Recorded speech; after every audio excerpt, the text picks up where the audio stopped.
Los cánceres de estómago tienden a desarrollarse lentamente en un periodo de muchos años, pero antes de que se forme un verdadero cáncer, a menudo ocurren cambios precancerosos en el revestimiento interno del estómago que casi nunca causan síntomas y por lo tanto no se detectan.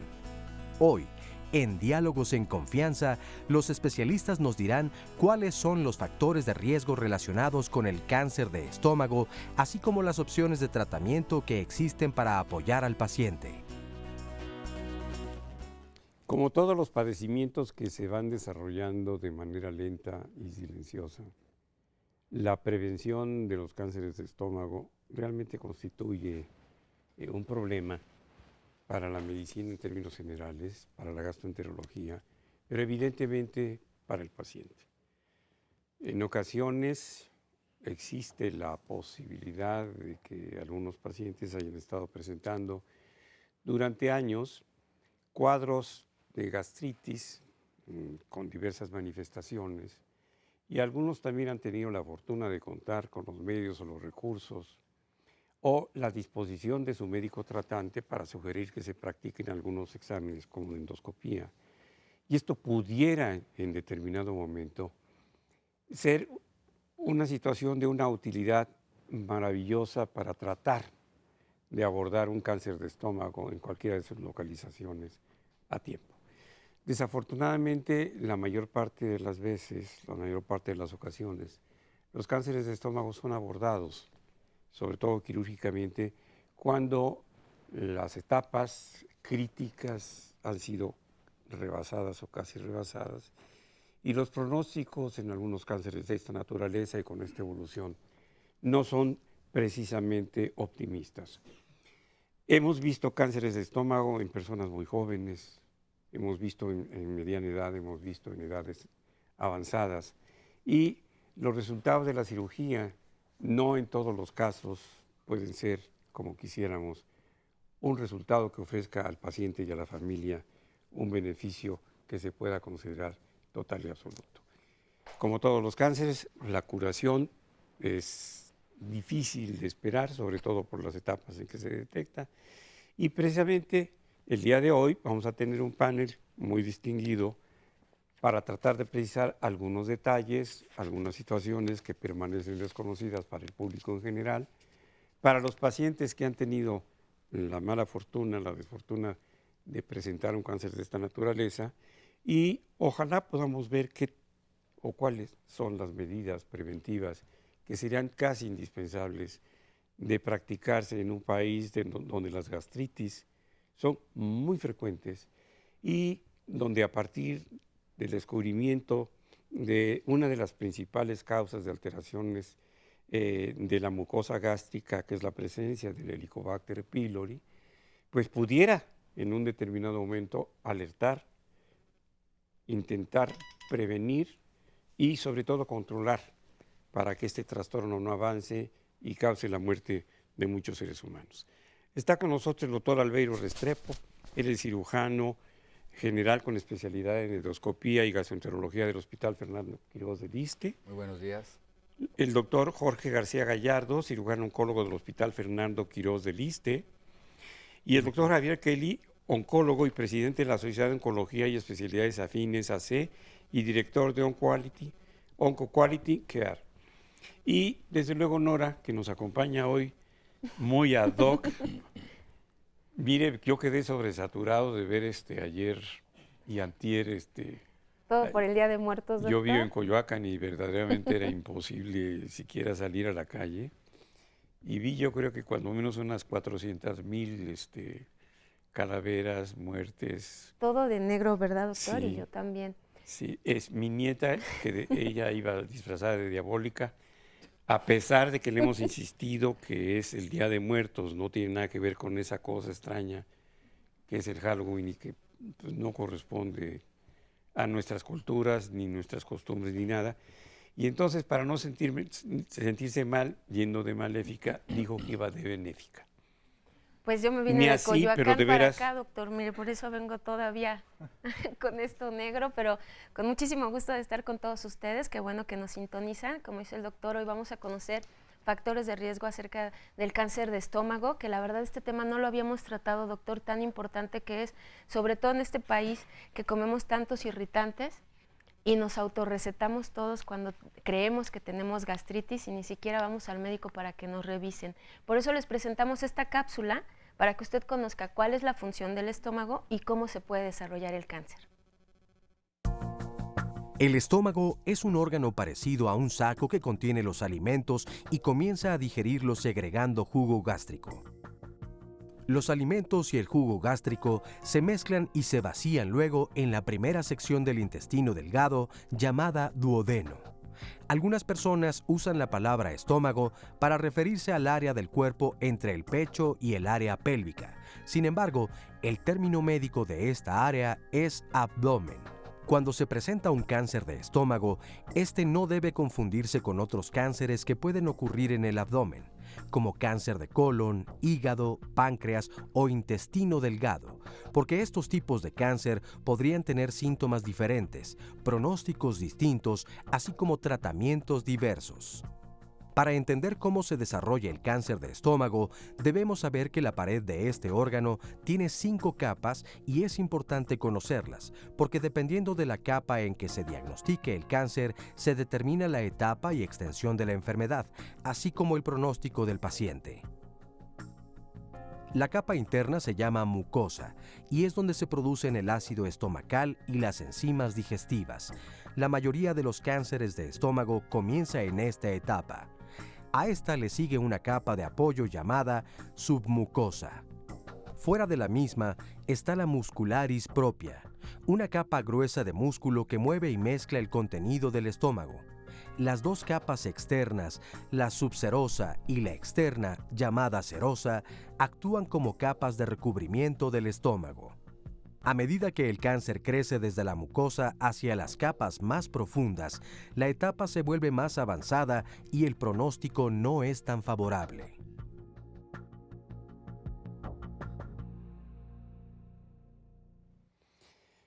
Siendo un cáncer tan importante, y sobre todo en nuestro medio, ¿por qué no conocemos cifras confiables de la frecuencia, de la prevalencia, de la morbimortalidad de estos cánceres de estómago aquí en el país? ¿Qué pasa específicamente con esto? Aquí en México principalmente el problema es que tenemos un diagnóstico muy tardío. O sea, cuando el paciente llega presentando los síntomas y se somete a un estudio, en este caso la endoscopía, que es el estudio ideal para diagnosticar cáncer porque podemos tomar muestras y tener un apoyo histopatológico, es cuando el paciente ya llega en etapas muy avanzadas. Entonces es el problema, pero sí hay cifras más o menos que nos orientan sobre la causística del país.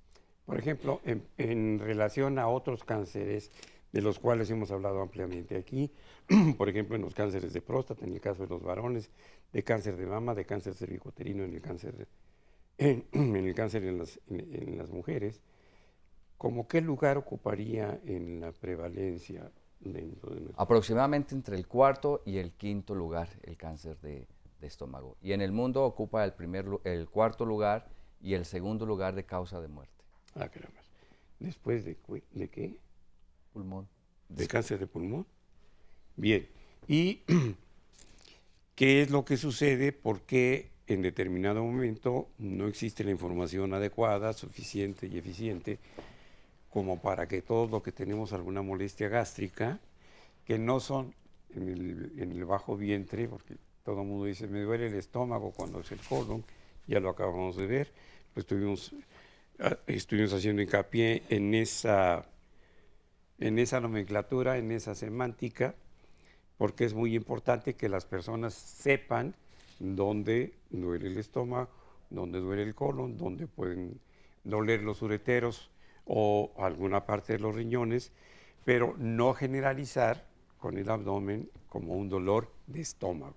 El estómago ocupa un lugar muy alto en el vientre y una parte del tórax, y las molestias derivadas de esto que hacen que un paciente acuda.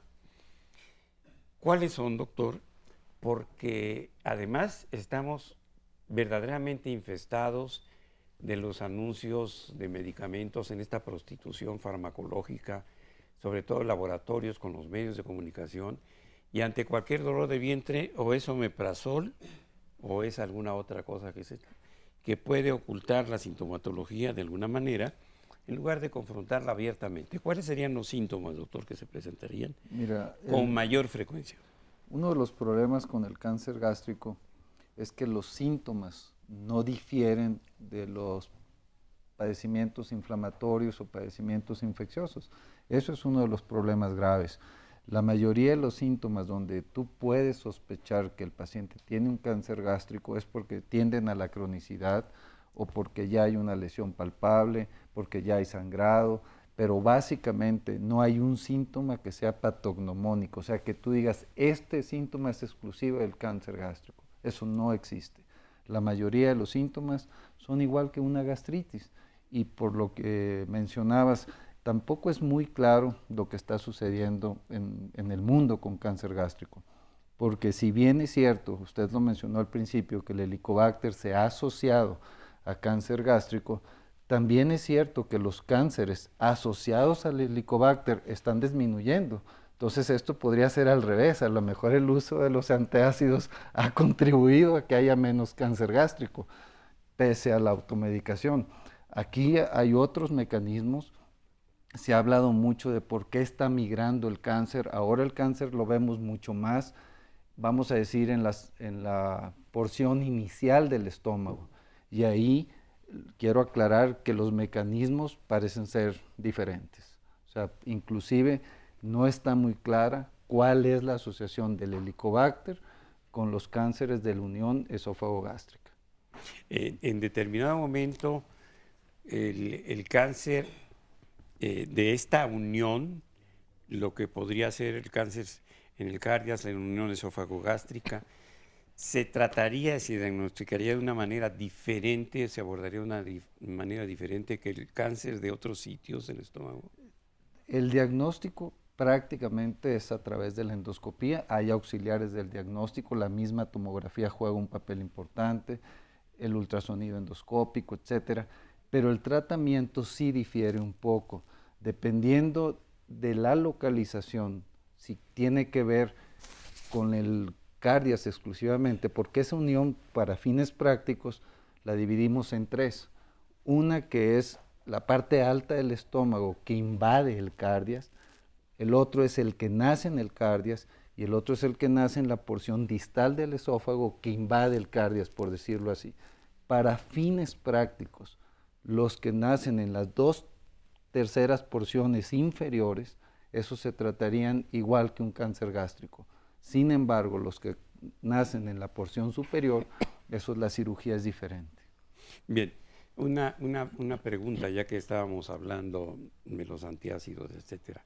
Es bastante frecuente ver o diagnosticar o conocer a pacientes que el día de hoy han sido diagnosticados a tiempo, por ejemplo, de una hernia hiatal, de una hernia del esófago, pero que el síntoma que presentan con mayor frecuencia es la regurgitación, esta manifestación tan incómoda y tan molesta del reflujo.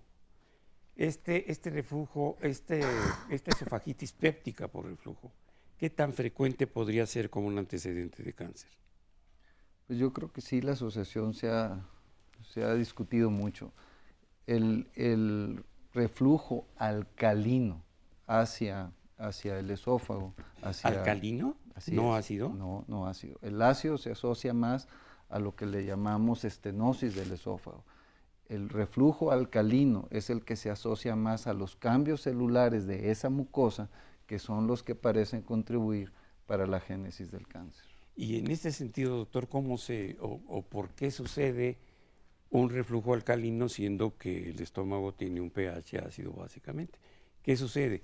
es el uso de sustancias para quitar la acidez, la que pudiera provocar ese reflujo alcalino, o hay otras razones de tipo fisiológico.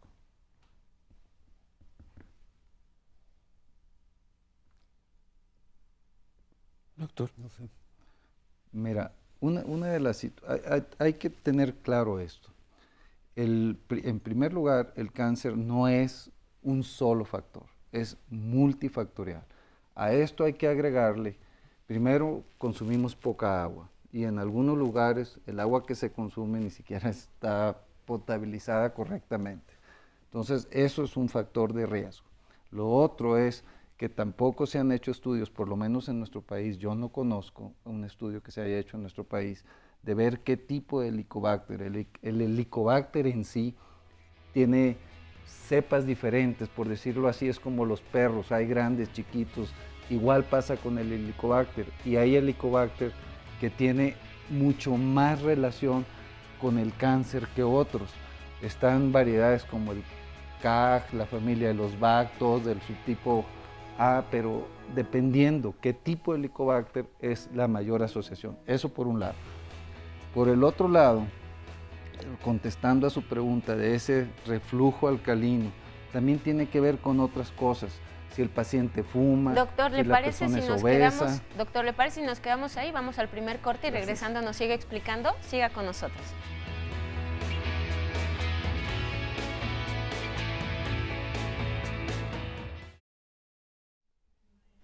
Seguimos con ustedes, el tema del día de hoy, cáncer de estómago, y justo en el primer bloque el doctor Kelly nos estaba hablando de estos síntomas que se pueden presentar, pero desafortunadamente es cuando el cáncer ya está avanzando, y el testimonio que tenemos grabado nos habla de esto. Ella ya presentaba sangrados, y sangrados importantes. Vamos a escucharla.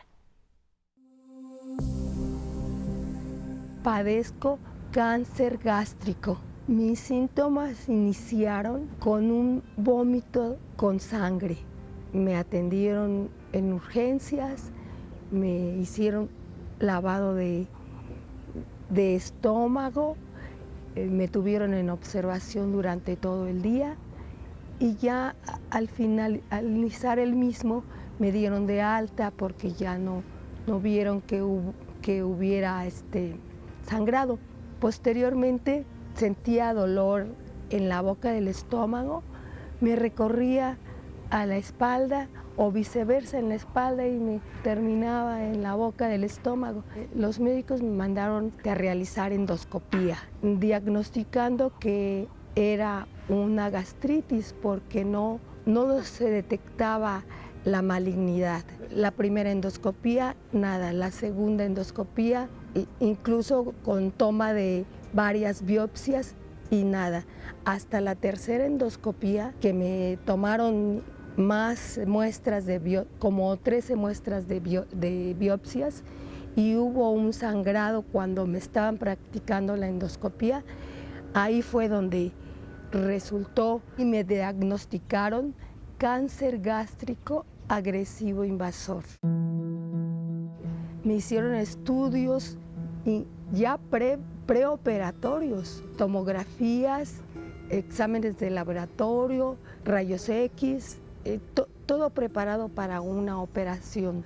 Previa a la operación, el cirujano me dijo, esperamos poder dejar cuando menos un pedazo de estómago, pero no fue así, por el hecho de que ya estaba avanzado. Ya cuando abrieron, no había más que extraer todo el estómago e incluso un pedazo de intestino. Después de la operación, la hospitalización es más larga. Está uno hasta más de un mes hospitalizada.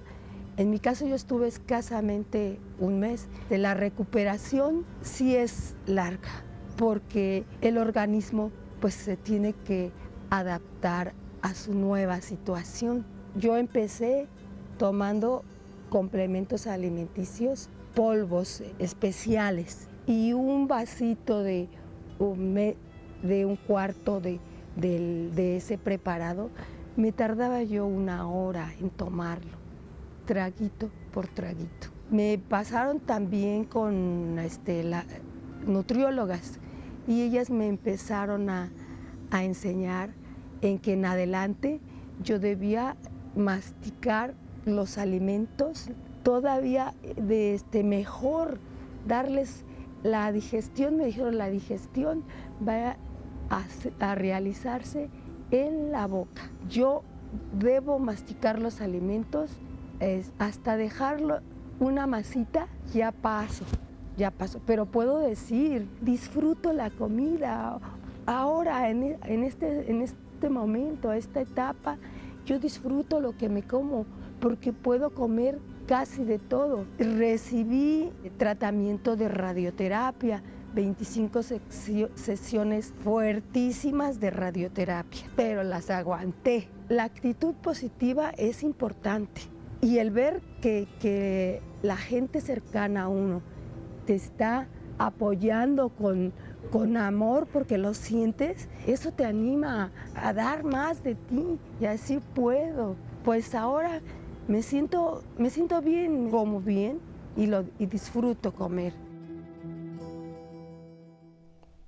Doctor Kelly, vamos a concluir con el comentario que está usted haciendo para después tener otras opiniones que nos pueden ayudar mucho a advertir cuáles fueron esos factores de riesgo en la presencia de cánceres de estómago.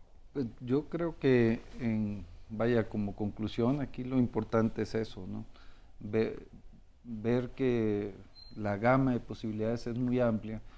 Sin embargo, creo que lo importante es qué podemos hacer como población, ¿no? Que era lo que comentabas hace un ratito respecto a las dietas, etcétera. Yo creo que eso sí es importante comentar, porque desde el punto de vista terapéutico, la realidad es que son muchas las posibilidades. Podríamos hablar aquí horas del papel de la cirugía, la radiación, la quimioterapia, las nuevas drogas, etcétera, pero desafortunadamente la mayoría de las veces el cáncer es avanzado y los resultados no son satisfactorios.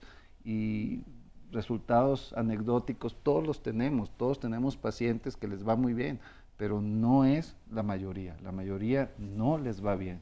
Y es muy difícil. También hay muchísimos otros aspectos.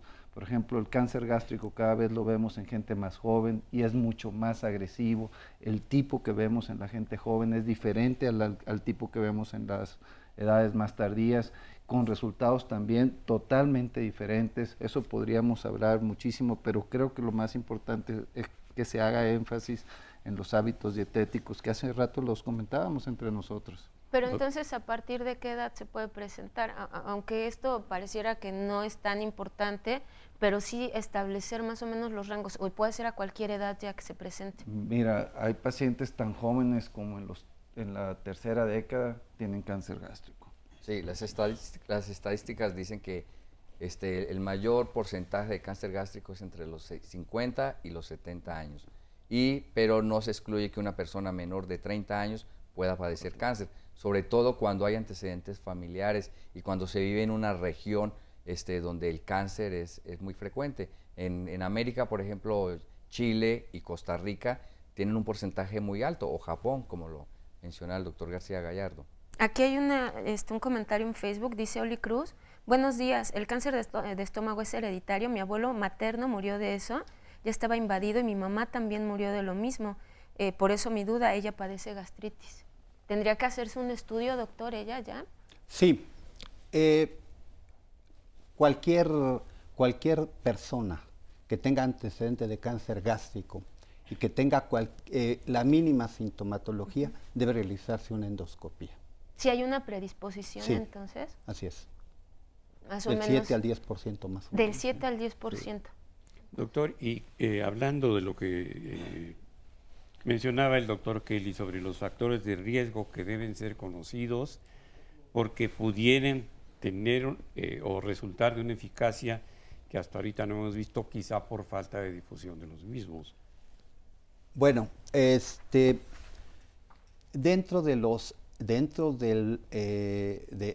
el país, en México, el carcinoma gástrico se presenta aproximadamente 3 personas por cada 100,000 habitantes. En Japón se presenta de 80 a 100 por 100,000 habitantes. Llamándonos la atención en Japón, los alimentos. Los japoneses utilizan mucho alimentos salados, comen alimentos mal cocidos. ¿De acuerdo? Si nosotros tenemos un paciente en Japón, le hacemos una endoscopía y observamos que existe displasia y a este paciente lo trasladamos a los Estados Unidos, observamos que después de 3 a 5 años el epitelio gástrico prácticamente se normaliza y el paciente disminuye las posibilidades de desarrollar cáncer gástrico y puede desarrollar otra neoplasia como el carcinoma colorectal, por la limitación que tienen los americanos, los gringos. En México se ha observado que esta es una patología de la gente de escasos recursos económicos. Se asocia a una falta de potabilización de agua, a una falta de alimentación rica en vitamina A y vitamina C, los cítricos, a cocimiento de las verduras, los cuales desnaturalizan las mismas. Se observa también en alimentos que están muy salados. Existen otros factores de riesgo de importancia en esta patología, como son la gente que trabaja en minas, la gente que trabaja en el hule, ¿sí? Y otros factores, por ejemplo, genéticos que están asociados al grupo sanguíneo tipo A, a la anemia perniciosa, al antecedente de cáncer gástrico en la familia, ¿sí? A enfermedades que cursan con la atrofia del epitelio gástrico, y esto es de lo más importante, de tal manera que en México o en cualquier país, aquel paciente que empieza con sintomatología vaga de tubo digestivo alto debe ser sometido a una endoscopía, ¿sí? Para que podamos hacer una detección temprana. Ciertamente son estudios que cuestan un poquito elevado y quizás no se puede realizar a población abierta, pero se podría intentar hacer estudios de rayos X con doble dosis de contraste, buscando lesiones pequeñas y viendo también la movilidad.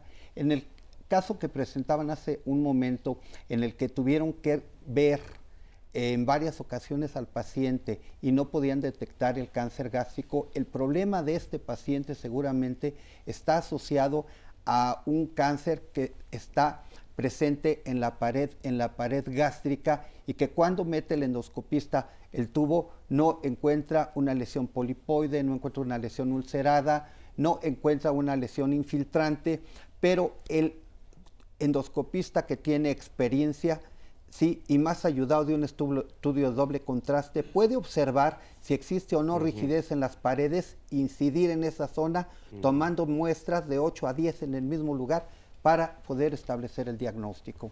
Tengo aquí una llamada de Francisco Clemente y dice, si ya se tiene el cáncer de estómago y se hace una endoscopía, ¿puede ser contraproducente?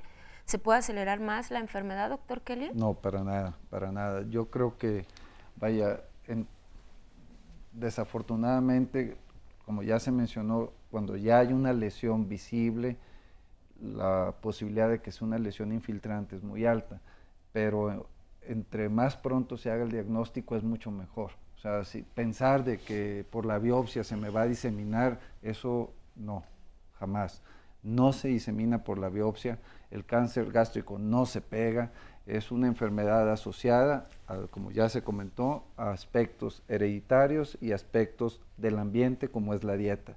Lo otro que yo sí quisiera hacer hincapié es, el doctor cuando menciona los alimentos cocidos no se refiere a las frutas ni a las legumbres. Estos alimentos, al contrario, se deben de consumir crudos, y así es como tienen un factor protector contra el cáncer gástrico. Y nos cuestionan nada más aquí, algo sí, que doctor. me llamó la atención, que es lo del agua potable. Ah, sí, también lo están cuestionando esto. También por una situación personal, los que crecimos en mi tierra, vivimos en la ciudad que tiene más nacimientos de agua del país, y tomábamos agua de la llave o agua de los nacimientos toda la vida. Incluso pues era difícil, cuando menos yo no recuerdo que en mi casa se tomaran refrescos. Era agua, y a veces, cuando era posible, agua de limón o agua de Jamaica, ¿no? Y difícilmente había enfermedades que tuviesen la gravedad esta. Por supuesto, los niños teníamos parasitosis intestinales y cada 6 meses nos daban nuestra purga y nos daban aceite de ricino, etcétera, ¿no? Esta costumbre quizás se ha perdido ya y se ha incrementado el uso de las aguas potabilizadas, entre comillas, que cuestan más caras que la leche, ¿verdad? Un litro de agua embotellada creo que cuesta más cara que un litro de leche. Pero en el país debe haber una millonada de mexicanos tomando agua no potable y que no tienen para comprar su botellota de todas estas marcas de agua a la que le pondrán ozono o no sé qué, cómo la potabilizan. Pero ¿qué pasa con esta gente? ¿Es realmente estar expuesto a la posibilidad, por remota que parezca, a un cáncer? Bueno, es la bibliografía que tenemos del país señala que para los carcinomas antropilóricos la falta de potabilización de agua es un factor de riesgo. Bien. Pero también lo que hay que mencionar es que el hablar de agua potable es hacer énfasis, tú lo acabas de decir, nosotros tomábamos agua de los manantiales. El agua, recordemos un viejo adagio que decía, agua que no corre se pudre. Entonces realmente el agua no potable lo que habría que ver es origen y cómo la almacenas, porque la realidad es que lo que parece ser es que la no potabilización está asociada a las infecciones, entre ellas el helicobacter. O sea, no es en sí de que el agua no sea potable porque proviene de un manantial. Al contrario, puede provenir de un manantial y no tener ningún factor de riesgo. Se refiere al agua en condiciones de almacenaje de insalubridad. Eso también hay que aclararlo. Y lo otro que también tú mencionabas era cuáles eran las dietas también antes en los ranchos. Yo soy de una ciudad muy pequeña, prácticamente puedo decir que cuando yo era niño era un rancho. Entonces no consumíamos comida chatarra, no consumíamos alimentos ricos en nitratos como es ahora. La mayoría de los embutidos por años se utilizaron los nitratos como conservadores y esos tienen una causa directa en la génesis del cáncer gástrico.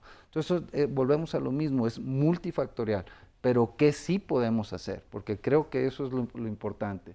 Podemos cambiar nuestros hábitos de alimentación, podemos evitar la obesidad, porque la obesidad en sí misma no es un factor de riesgo como tal.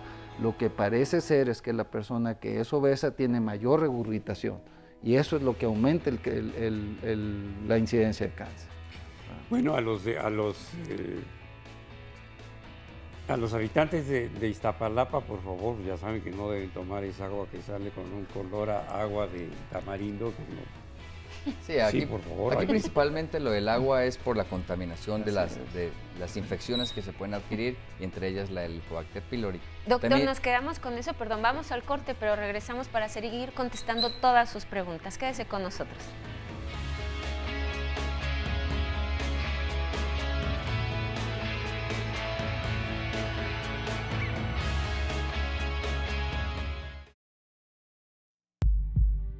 El principal problema del cáncer gástrico es que inicialmente no produce síntomas. Entonces, la mayor parte de los pacientes se detectan en etapa avanzada, cuando empieza ya a tener algunas manifestaciones. Una vez que el cáncer produce síntomas, inicialmente los síntomas son vagos. Lo más frecuente que produzca es el dolor en la boca del estómago, que es muy común en los pacientes. Y el problema surge desde ahí. ¿Por qué? Porque la mayor parte de los pacientes inicialmente lo atribuyen a una gastritis. Y es muy común que usen los medicamentos contra la gastritis, como el famoso omeprazol. Aquí la conducta es, en el momento en que el paciente tenga síntomas abdominales, aunque sean vagos, aunque sea lo que se conoce como una gastritis leve, en ese momento el paciente lo mejor es que considere hacerse una endoscopía, que es el estudio de elección para detectar cáncer gástrico. Ya en etapas más avanzadas empieza a producir otro tipo de síntomas como dolor abdominal difuso, lo que se conoce como disfagia, que es un problema al deglutir los alimentos, al tragar, siente como que se le atoran los alimentos. Otro es el sangrado de tubo digestivo, que puede manifestarse como heces obscuras, materia fecal muy obscura, o bien vómitos de sangre. Eso no es lo más común, pero sí nos habla de una etapa más avanzada de la enfermedad. Otros síntomas que se atribuyen a cáncer gástrico son, por ejemplo, la pérdida de peso inexplicable, la anemia, y ahí en adelante los demás síntomas que produce ya hablan de una enfermedad muy avanzada. Inflamación, la sensación de plenitud postprandial inmediata. ¿Qué quiere decir esto? Que el paciente come y aunque coma poquito, se llena muy rápido. En el cáncer de estómago hay factores de riesgo muy bien identificados. El primero podría ser el género. El género masculino es más propenso que el género femenino, o es más frecuente que se produzca un cáncer de estómago en los hombres en relación a las mujeres. El siguiente es el uso excesivo de alimentos conservados, enlatados, que son alimentos con alto contenido en nitrato. Este nitrato es uno de los factores de riesgo. La ingesta elevada de nitratos es otro factor de riesgo. Otro factor de riesgo bien establecido es la ausencia de agua potable o alimentos mal conservados. Los alimentos mal conservados particularmente son propensos a contaminarse con aflatoxinas. Esas toxinas se han demostrado que son de riesgo para padecer cáncer gástrico. Otro factor de riesgo es el tabaquismo. Está muy bien relacionado el tabaquismo con el cáncer gástrico. Y un poquito más arriba, que es el cáncer de esófago, pero muy en relación con el cáncer gástrico también, la ingesta de alcohol, la ingesta elevada de alcohol combinado con el tabaquismo también son factores de riesgo. Otros factores de riesgo más son pacientes a veces que ya tuvieron alguna cirugía en el estómago previamente, también son propensos en algunos casos a desarrollar cáncer de estómago. Y la presencia de una bacteria muy famosa que es el Helicobacter pylori, cuyo descubridor, el cáncer de estómago está muy en relación a esta bacteria. Es un factor de riesgo la infección por Helicobacter pylori. Y la gastritis como tal es otro factor de riesgo. Una gastritis de muchos años de evolución, una gastritis que nosotros también llamamos atrófica. Este tipo de gastritis también es un factor de riesgo para el desarrollo de cáncer gástrico. También una dieta baja en verduras y frutas predispone al cáncer gástrico. También factores de riesgo, algunos síndromes genéticos muy bien establecidos que son muy poco frecuentes, pero que en determinado momento también predisponen a un cáncer gástrico. Este último factor lo dejo hasta el final porque, como te digo, no es muy frecuente. La mayor parte de los pacientes con cáncer gástrico no tienen un factor hereditario, digamos, para desarrollar un cáncer gástrico, y la mayor parte de las veces son factores ambientales como los que te acabo de mencionar. Pues en esta cápsula nos hablaban de factores de riesgo también y nos hablaban de la incidencia en hombres y mujeres, doctor Albeiro, pero ya casi estamos 50 y 50. Uno de los factores de riesgo del cáncer gástrico es ser hombre. Ajá. Es uno de los factores de riesgo. El porcentaje de hombre-mujer es de 2-1, pero si vemos las estadísticas, cada vez se va acercando a 1.5. Las mujeres el porcentaje de mujeres con cáncer gástrico se está acercando. Ya casi estamos como en 2.2, 1.5.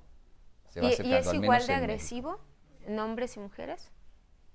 Por lo general en la mujer es más agresivo porque es un tipo de cáncer que no es intestinal. Es un cáncer es poco diferenciado y que se comporta de una forma más agresiva, más difícil de curar si el diagnóstico es muy tardío. Doctor. Habitualmente el 95% de los tumores gástricos son adenocarcinomas. ¿Qué quiere decir, doctor? Es un tumor que se origina en el epitelio glandular.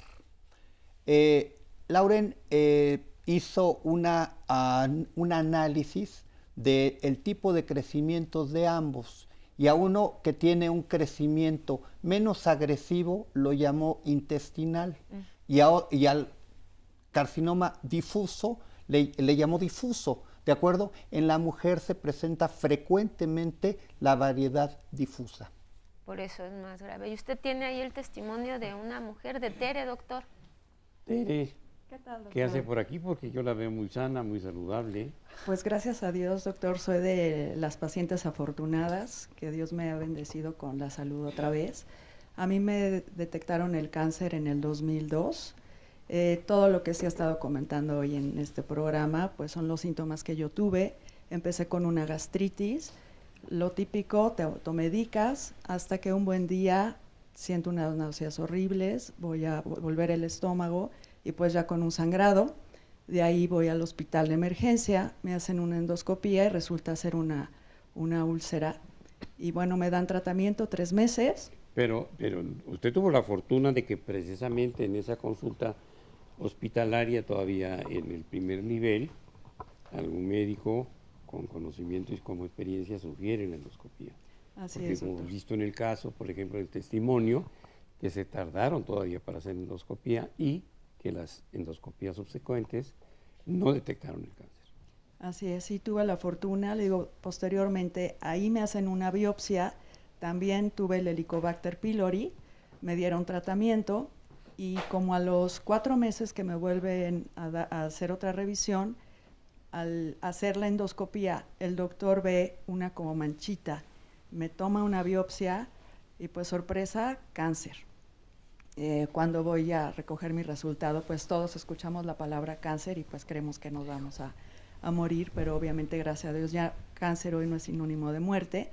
Pero Y, ¿usted cómo se sintió en ese momento? Porque a mí se me caen los calzones y todo lo demás. pues mira, al principio como que no captaba bien la idea, pero una vez que ya lo digerí, pues me dio un susto horrible, ¿no? Entonces, bueno, pues me sugirieron la cirugía rápidamente, por lo que me dijo mi médico, pues mira, tienes este tumorcito y a lo mejor lo vamos a tener que extraer, a lo mejor también una partecita de tu estómago. Todo en diminutivo. Sí, pero cállese lo superlativo que de repente, bueno, ya despierto de la cirugía conectada con sondas por arriba, por abajo, por todos lados, sangre, transfusión. Dije, Dios mío, ¿pero qué me pasó? Pues fíjate que te tuvimos que quitar todo el estómago. Y pues yo, francamente, y esa es otra cosa, la mala información que existe entre toda la población, dije, pues me voy a morir, ¿no? Y pues no, mire, gracias a Dios, ya 13 años y pues aquí seguimos, muy, muy contenta y sobre todo lo que quiero resaltar es la información, el tratamiento. También otra cosa que me pasó a mí con el tratamiento de quimioterapia, que pues uno se siente fatal, ¿no? Entonces también te empieza mucha gente a decir, oye, los tratamientos alternativos, tómate esto, tómate lo otro, que en mi caso yo hice mi quimioterapia, también me ayudé de los tratamientos alternativos. ¿Cómo de cuál? Pues mire, tomé una cosa que se llama Fluorescence y luego estuve tomando el factor de transferencia. Tuve la fortuna de conocer a una doctora cubana que me daba unas proteínas maravillosas, porque pues bueno, imagínense, después de una gastrectomía, lo que comentaba la señora en el testimonio, empieza uno con líquidos, papillitas, hasta que poco a poco empiezas a comer normalmente.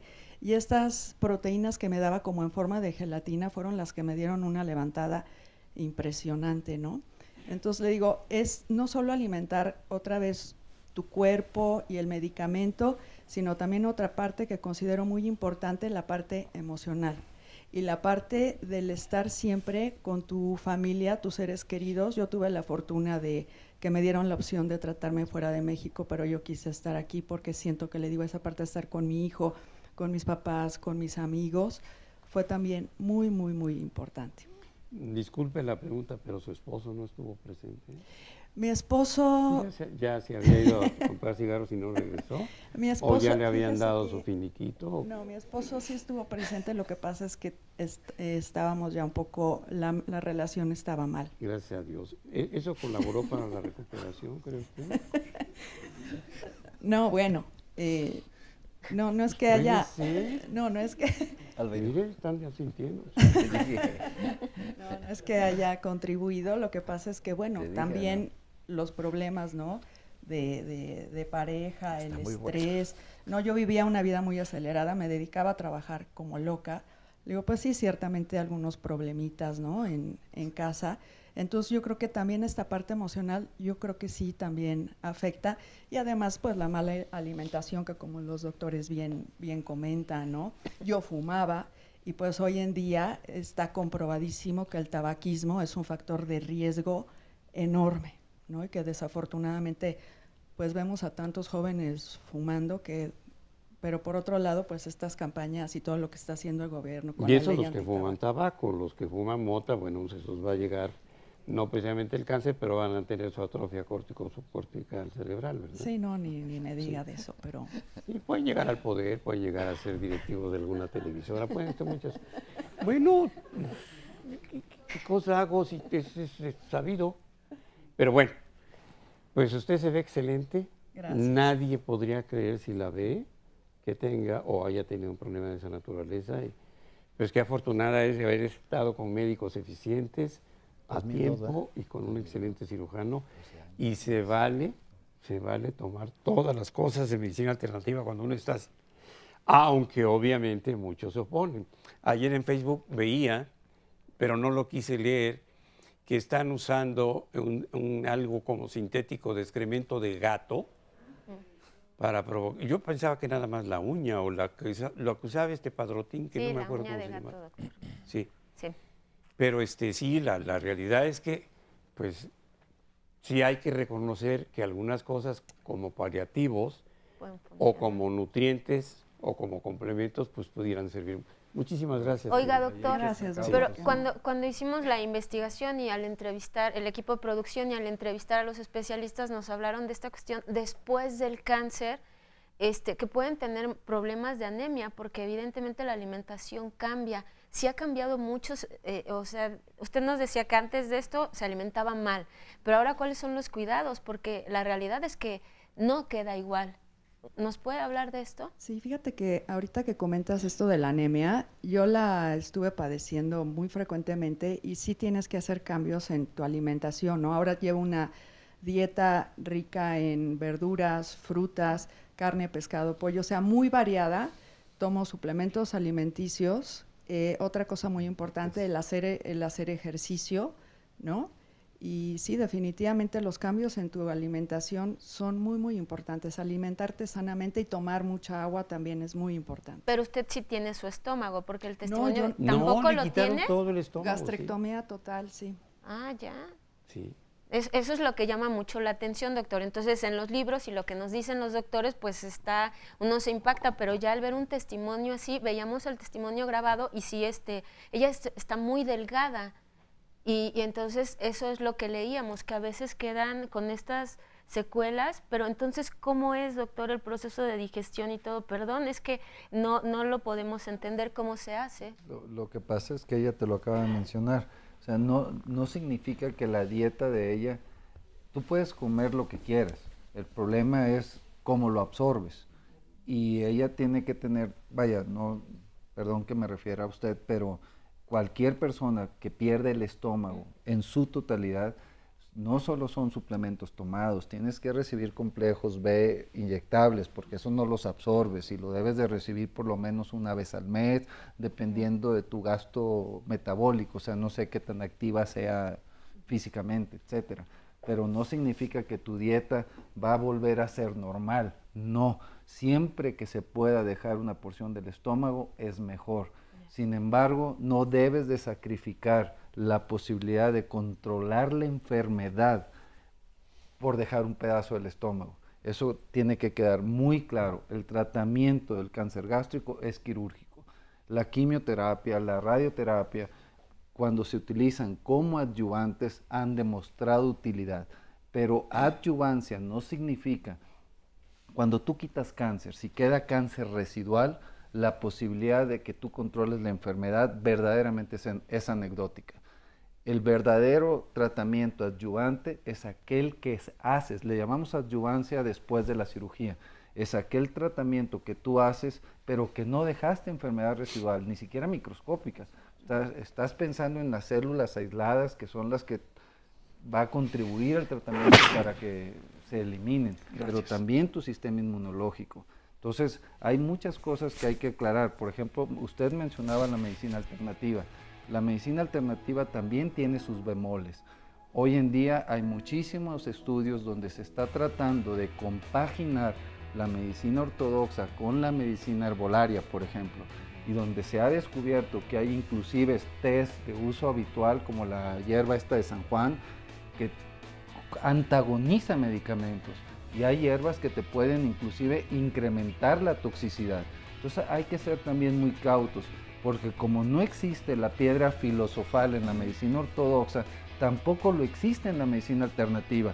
Ahora queremos que la agüita de lo que sea cure desde una diarrea hasta un cáncer cerebral. Eso tampoco existe. Entonces hay que ser prudentes en ese aspecto. Nos quedamos con eso, doctor. Regresando nos sigue platicando sobre esto. Síganos escribiendo.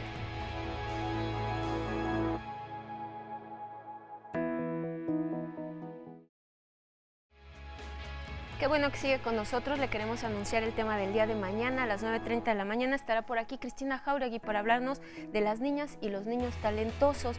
Y nos pone el investigador de este día que muchas veces pensamos que las personas con esta inteligencia y habilidades por arriba del promedio son seres extravagantes que viven rodeados de instrumentos de laboratorio. ¿De verdad esa será la idea que tenemos todos?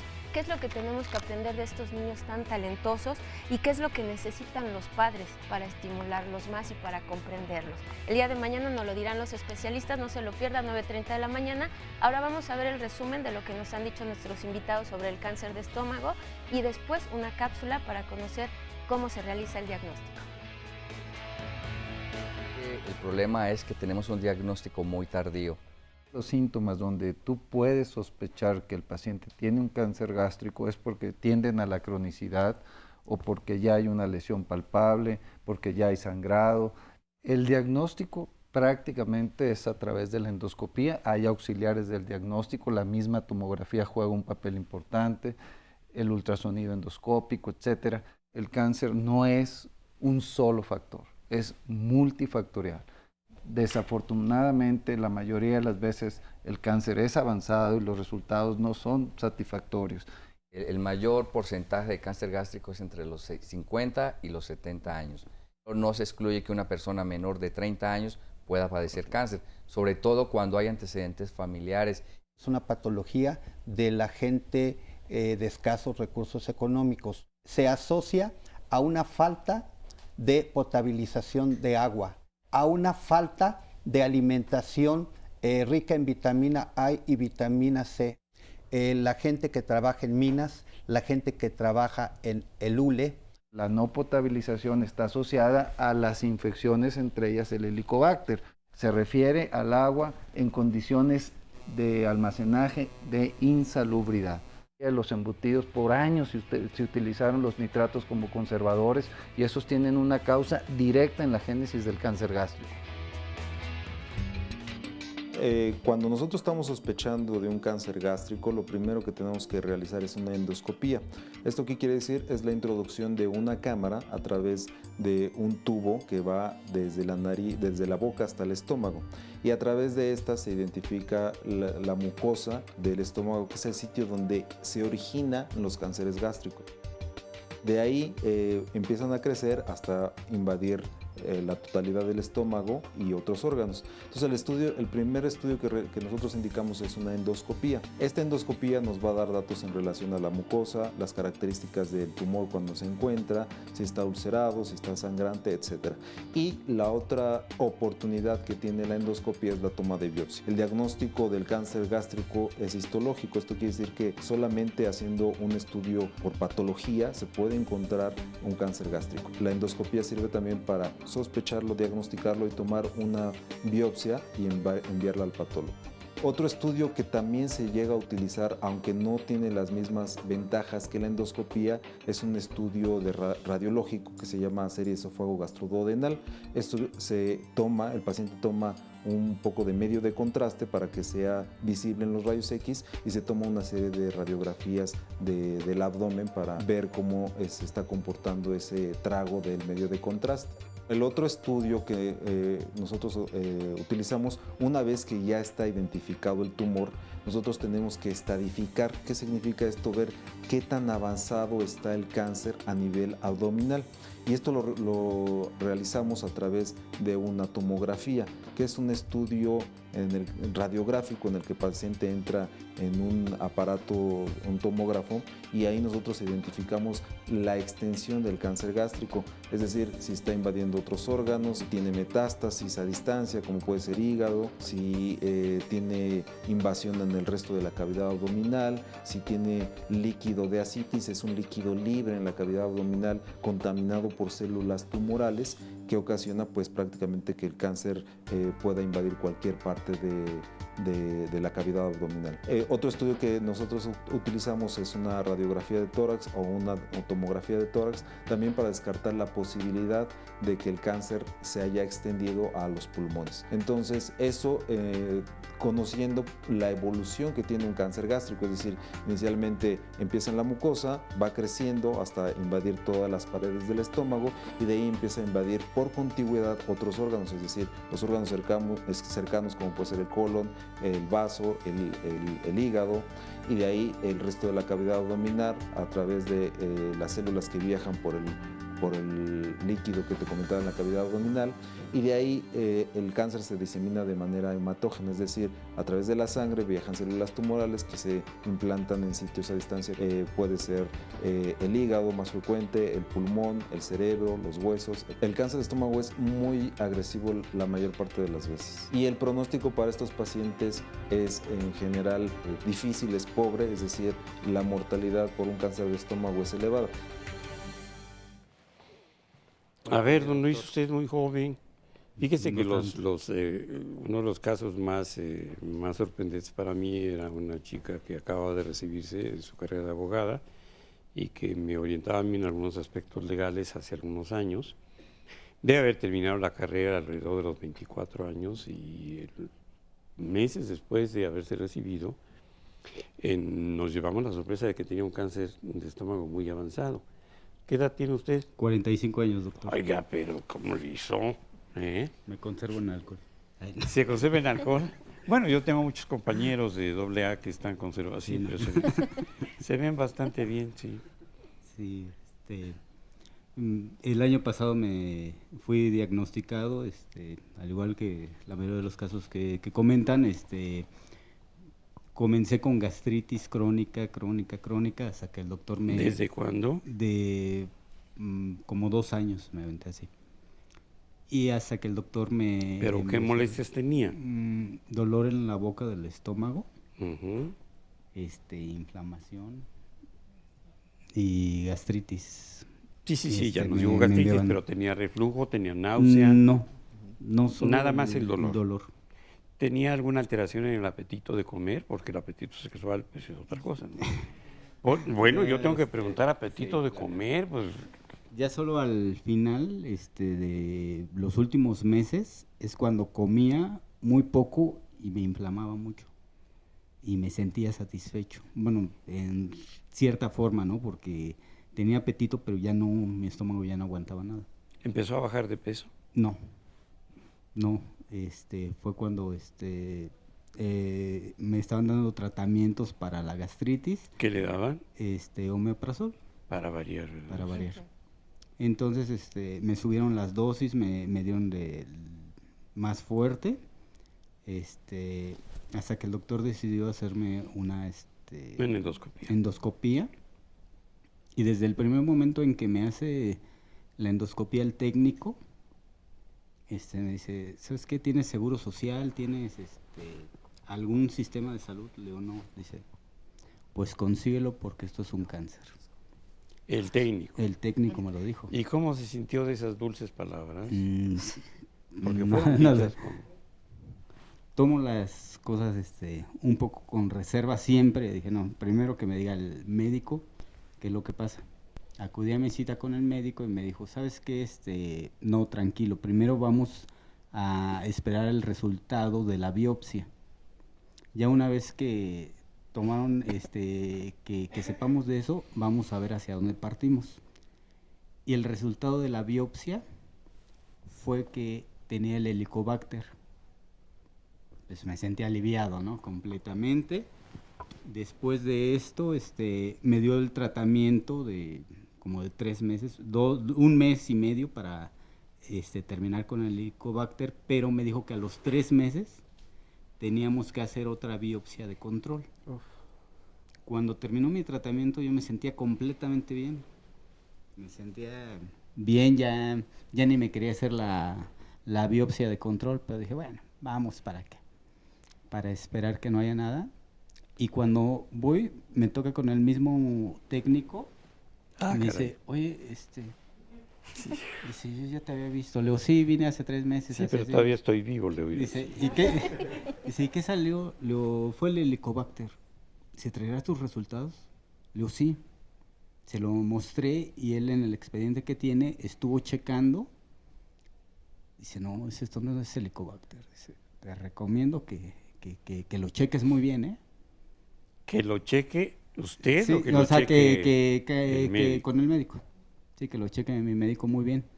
Y ya en el segundo resultado sí salió que tenía el cáncer. Fui, pues ya, me acude con el médico, me dijo, no, sabes que sí tienes cáncer, ¿qué vas a hacer? ¿Qué vas a hacer? No, o sea, caray, sí. Me propuso varias... Yo me hubiera salido corriendo de ese consultorio. No, me ¿Qué propuso, vas a hacer? no, me hubiera propuso dicho, varias no manches, cosas. doctor, pues vengo a tu... No, me propuso algunas cosas, la cirugía, pero pues yo no contaba con los recursos para hacerme la cirugía ahí con él, Ni siquiera el seguro popular que ahora está de moda. Sí, pero el seguro popular no cubre este tipo de cáncer. ¿Cómo así? El seguro popular solo cubre cáncer, ahora sí que de la cabeza hacia arriba y de abdomen hacia abajo, pero el estómago el de no lo en medio, cubre. ¿no? No cubre la parte del medio del seguro popular. Es discriminatorio, hay que hablar con... Así es. Sí, ¿cómo se llama? ¿El Senapred o no? Entonces ya acudí al Instituto Nacional de Cancerología, donde me realizaron nuevamente los estudios. Afortunadamente fue muy rápido. Yo llegué en octubre del año pasado a cancerología y en diciembre ya me estaban operando. Me retiraron medio estómago, me retiraron 16 ganglios, de los cuales 2 salieron contaminados, y por control me dieron 6 quimioterapias y 25 radioterapias. Y pues sí fue un periodo un poco fuerte, pero afortunadamente conté con muchísimo apoyo. Y ¿De parte de quiénes? parte de mis amigos, de mi familia, de mi compañero de trabajo que me apoyó económicamente mucho, y afortunadamente muchas de las personas que conozco me brindaron mucho cariño y mucho amor, y eso me ayudó mucho a salir adelante. Se ve muy bien, se ve delgado, pero ¿ya era así o...? Ya era delgado, solo bajé 10 kilos. ¿Solo? Solo, porque conozco gente que bajó 20, 30, 40 kilos, yo solo 10. Estoy en recuperación, ya llevo 500 gramos arriba, pero bueno, siempre he sido peso bajo. Muy bien, ¿y cómo se siente en general? En lo general muy bien, mi dieta, me dijeron, usted haga su vida normal, coma de todo. Obviamente sí he hecho algunos cambios en la dieta, pero me siento muy bien. A veces algunos alimentos me caen un poco de peso, o cuando como muy rápido, pero de ahí en fuera, perfecto. Muchas gracias, don Luis. Y aquí se mencionó algo que puede resultar sumamente interesante para el público, si nuestros panelistas nos hacen favor de explicarnos. Esos ganglios linfáticos que son abundantes alrededor del estómago, ¿qué tan importantes son de ser retirados cuando se sospeche que hay un cáncer de esta naturaleza? O qué tan frecuente es que el paciente se entere que toda esta vía linfática puede ser el principal difusor de lo que se llama metástasis. Yo creo que tocaste un punto que desde el punto de vista terapéutico es muy importante. En general, el estómago es un órgano que está muy irrigado, no solo por vasos sanguíneos, sino también es rico en drenaje linfático. Recordemos así, a grosso modo, que los linfáticos son los que, por decirlo así, llevan los desechos del cuerpo hacia el sistema inmunológico para ser depurados, por decirlo así, ¿no? Y una de las características de los cánceres, la diferencia entre un tumor benigno y un tumor maligno, es que el tumor maligno tiene la capacidad de invadir al órgano o órganos circunvecinos, o se puede ir a través de los vasos sanguíneos o a través de los vasos linfáticos a distancia. Y hablando de los linfáticos, es el primer sitio de metástasis, más que las hematógenas, más que los que se van por la sangre. Entonces, desde el punto de vista pronóstico, es muy importante saber si el tumor ya se fue a los ganglios. Pero el estómago, por la misma riqueza de ganglios que tiene, de conductos linfáticos, se puede ir a varios sitios. Por eso es que la cirugía de cáncer gástrico no es una gastrectomía, vamos a decir, convencional, donde tú solo quitas el órgano, sino quitas el órgano y estos relevos ganglionares, porque dependiendo del número de ganglios que tengas infectados es el pronóstico. Por eso es que cada que se quita el estómago, se debe de quitar por lo menos los ganglios que están alrededor del estómago. El estómago, si lo vemos, es como una bota de vino. Entonces se deben de quitar los ganglios que están tanto en la curvatura mayor como en la curvatura menor. Y el conducto linfático va paralelo a los vasos. Entonces debes de quitar los ganglios también que están alrededor del páncreas y cerca del vaso. Hay cirugía más extensa para el cáncer gástrico, inclusive hoy en día ya empiezan a aparecer trabajos para pacientes que inclusive llegan a tener metástasis única, tanto a hígado como a pulmón, donde el resecarlas también puede producir ventajas desde el punto de vista de sobrevida. Entonces, siempre que se opera el cáncer gástrico se deben de quitar los ganglios, por lo menos los que les mencioné. Y dependiendo del número, es el pronóstico. Doctor, nos vamos a quedar con esto y regresamos con usted, doctor. Okay. Pero vamos a un corte. Síganos escribiendo, regresando leemos sus llamadas.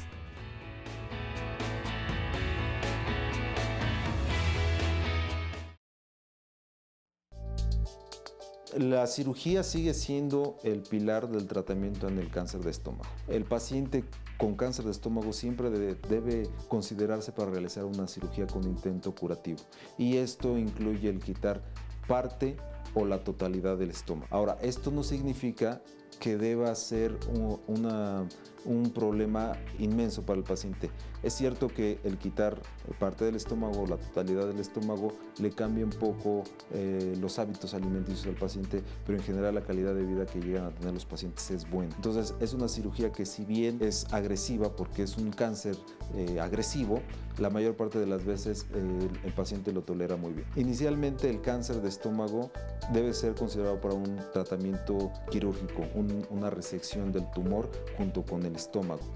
Y después de eso, lo más probable es que el paciente necesite tratamiento adyuvante con quimioterapia o radioterapia, o las dos cosas. Hay veces que el cáncer de estómago, por lo avanzado del tumor, no es posible resecarlo, es decir, es un tumor irresecable. En este tenor, el paciente debe recibir tratamiento con quimioterapia y radioterapia, en la mayor parte de las veces, con quimioterapia y radioterapia, para ver si más adelante se puede llevar a cabo una resección quirúrgica. Pero en general, como te comento, el pilar del tratamiento es la resección quirúrgica. Y en etapas más avanzadas, estoy hablando de etapas metastásicas, la quimioterapia siempre es el tratamiento de elección. Ahora, algo importante que yo siempre le digo a los pacientes con cáncer es que siempre hay algo que se puede hacer, desde la terapia más agresiva hasta solamente cuidados de soporte para mejorar su calidad de vida y que el paciente esté lo mejor posible. Pues justo nos hablaba de este tratamiento y nos explicaba el doctor Kelly antes de irnos al corte que se tienen que retirar también los ganglios, nos explicaba por qué, pero el doctor quiere complementar esto, doctor García. Sí, factores importantes en el pronóstico del paciente es la invasión a la pared gástrica y el estado ganglionar. Cuando realizamos una cirugía gástrica debemos hacer una disección de cuando menos 15 ganglios para considerar que está bien hecha la disección. Y al revisar nuestros ganglios, cuando tenemos de 1 a 6 ganglios positivos, el paciente tiene aproximadamente un 44% de sobrevida a 5 años. Cuando tiene de 6 a 15 ganglios positivos, el pronóstico baja hasta un 30%. Y cuando este es mayor de 15 ganglios positivos, el pronóstico será del 11%. Pero entonces el paciente sigue en revisión ¿cuántos años más o es de por vida? Sí, el paciente oncológico se controla toda la vida. ¿Y se le hacen qué estudios? Se le hacen estudios tomográficos, endoscópicos, radiografías de tórax, algunos marcadores como lo es el CA125, la hormona gonadotrofina coriónica. Así es. Ya. Tenemos muchas llamadas, vamos pregunta y respuesta por favor. El Refugio Velázquez dice, mi mamá padece gastritis desde hace años, la cuestión hormonal afecta de alguna manera a la mucosa gástrica y esta pregunta está siendo muy recurrente, lo de la cuestión de la gastritis, doctor, porque además veíamos en los testimonios, los escuchábamos, que por ejemplo Luis estuvo durante 2 años en tratamiento para gastritis y en una de las cápsulas que presentamos con el oncólogo, él decía que de inmediato si hay gastritis, que es crónica, hay que hacer este estudio. Entonces, ¿con quién vamos, doctor? O sea, el primer médico de contacto siempre va a ser el médico familiar, pero yo estoy convencido de que todo paciente arriba de 40 años con problemas dispépticos, esto quiere decir que tiene sintomatología gástrica, debe ser sometido en ese momento en el que se presenta a un estudio endoscópico y debe recurrir a un endoscopista gastrointestinal o a su gastroenterólogo. Ellos van a ser los médicos de contacto. Una vez establecido el diagnóstico, los pacientes van a ser remitidos a sus especialistas, como son los oncólogos.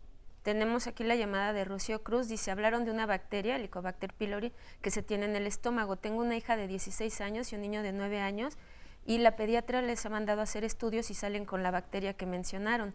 Se los han hecho en 3 ocasiones, sale positivo, les mandan tratamiento, pero les vuelve a reaparecer. ¿Qué pueden hacer? ¿Sí se cura el Helicobacter? ¿Qué se puede hacer, doctor Kelly? Mira, ya son varios esquemas los que se han establecido para el Helicobacter. Si falla uno, pasas al otro, pero aquí lo más importante sería revisar cuáles son los hábitos que tienen como familia que se están reinfectando. Así es.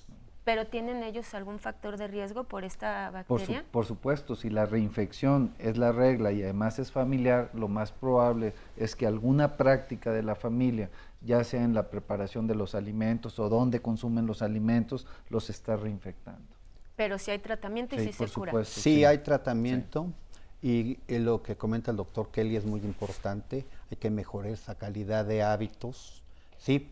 Y vamos a recordar que el Helicobacter pylori únicamente desarrolla cáncer gástrico en el 1%. Cuando nosotros quitamos los estómagos, vemos aproximadamente un 50 o 60% de Helicobacter pylori acompañado a las lesiones gástricas, ¿sí? Pero realmente el origen es tan solamente en el 1%. Yo quiero nada más comentar algo porque puede servir como ejemplo para esta familia. Yo hice mi servicio social en la costa de Tabasco hace 50 años casi. Y el hábito nutricional fundamental de toda la Chontalpa y parte de algunas otras regiones de Tabasco era el pozol. El pozol es una masa de cacao con maíz y se hace una especie de bolita de masa que trae el campesino, el pescador, el cortador de coco de cacao y traen una jicarita. Entonces de cualquier charco o de cualquier lugar, de cualquier pozo, toman agua y sacan su bola de pozol y lo deshacen con la mano. Entonces obviamente llegaban los pacientes con unas parasitosis, con uncinarias, unas parasitosis terribles con las cárides, con tricocéfalos. Me acuerdo alguna vez un frasco grande de Nescafé lleno de tricocéfalos que me iban. Y se incomodaban porque 2 o 3 meses después del tratamiento desparasitante volvían a tener. Entonces decían, no va a poder ser jamás si siguen tomando agua de ese pozo y si siguen usando el pozol así. Ya vienes entonces licuadoras. Bueno, si no tienen una licuadora, pues con una cuchara, con lo que sea y con agua hervida. se molestaban porque rompía el hábito y la costumbre. También se negaban, y no por falta de agua, porque lo que sobra en Tabasco es agua, a lavarse las manos antes de comer. Y después, obviamente, antes y después de ir al baño. Entonces, era tal mi insistencia que algunos campesinos del pueblo me decían el doctor Pozol, porque estaba yo friega y friega y friega con eso. No lo conseguí jamás. Entonces, bueno, este tipo de costumbres hace que se reitere, que se regrese, que se recaiga necesariamente en el problema. Si estas niñas están tomando el agua de donde sea o están teniendo los mismos hábitos como nos llaman los médicos, pues van a tener que recaer. Y aquí no es problema del tratamiento, sino de la costumbre.